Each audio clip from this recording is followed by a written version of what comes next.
सबको नमस्कार।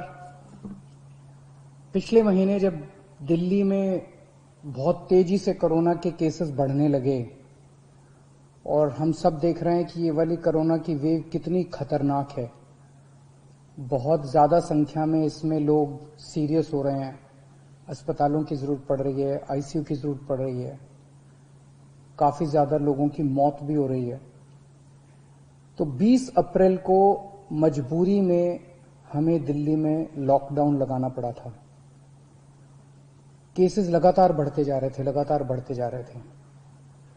लॉकडाउन लगाने की वजह से और भी अन्य कई कारणों की वजह से 26 अप्रैल को आके 35% पॉजिटिविटी रेट बढ़ गया था। 35% बहुत ज्यादा होता है, मतलब 100 लोगों का अगर हम टेस्ट करते थे तो 35 लोग उसमें पॉजिटिव निकलते थे।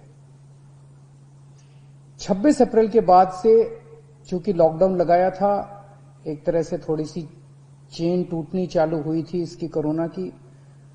26 अप्रैल के बाद से धीरे धीरे केसेस कम होने चालू हुए और अब पिछले 1-2 दिन के अंदर 23%, 35% से 23% पॉजिटिविटी रेशियो आ गया है। तो केसेस कम होने चालू हुए हैं दिल्ली के अंदर। इसमें आप सब लोगों का बहुत ज्यादा सहयोग रहा। दिल्ली के लोगों ने जम के सहयोग किया।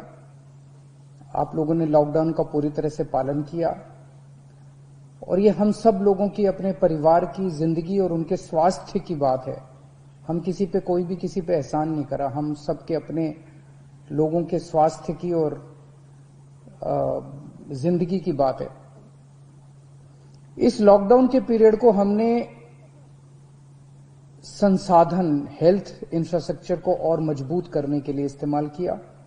कई जगह नए ऑक्सीजन बेड्स तैयार किए गए। सबसे बड़ी दिक्कत दिल्ली में ऑक्सीजन की आई है। नॉर्मल टाइम में जितनी ऑक्सीजन चाहिए होती है अस्पतालों में, उससे कई गुना ऑक्सीजन की जरूरत पड़ने लगी, क्योंकि अब जितने भी मरीज आते थे कोरोना में उन सबको ऑक्सीजन की जरूरत थी, तो कई गुना ऑक्सीजन की जरूरत अचानक पड़ने लगी।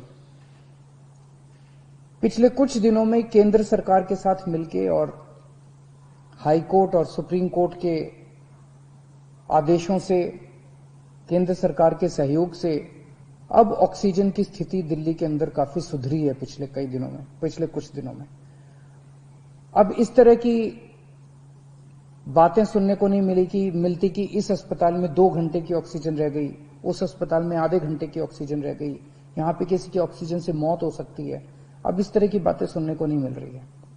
तो इस लॉकडाउन के पीरियड को हमने अपने सिस्टम को भी सुधारने में काफी प्रयास किए। पिछले कुछ दिनों से वैक्सीन को भी बड़ी तेजी के साथ वैक्सीनेशन का कार्यक्रम शुरू किया गया है। आप में से जितने लोगों ने वैक्सीन लगवाया उन्होंने देखा होगा कि दिल्ली सरकार ने जो स्कूलों में इंतजाम किए हैं वो कितने शानदार इंतजाम किए हैं। सब लोग इसकी तारीफ कर रहे हैं, सब लोगों को अच्छा लग रहा है। हमारे युवा बढ़ चढ़ के वैक्सीन लगवा रहे हैं।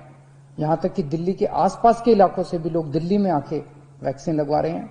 वैक्सीन के स्टॉक की कमी है, इसमें हमने केंद्र सरकार से सहयोग मांगा है।